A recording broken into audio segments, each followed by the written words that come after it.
News 28 मराठीमध्ये आपले स्वागत आहे। आजच्या मोठ्या बातम्यांबद्दल बोलूया। उमेदवारांच्या भवितवाची पेटी झाली बंद।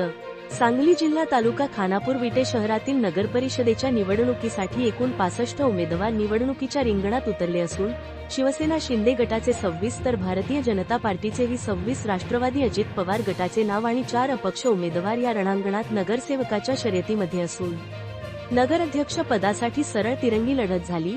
विटे शहरातील 13 प्रभागातील 27 उमेदवारांना नगरपरिषदेत विराजमान होण्यासाठी मतदार बंधू भगिनींनी आपले बहुमोलाचे मतदान करून उमेदवाराचे भवितव्य मतदानाच्या पेटीत बंद केले आहे।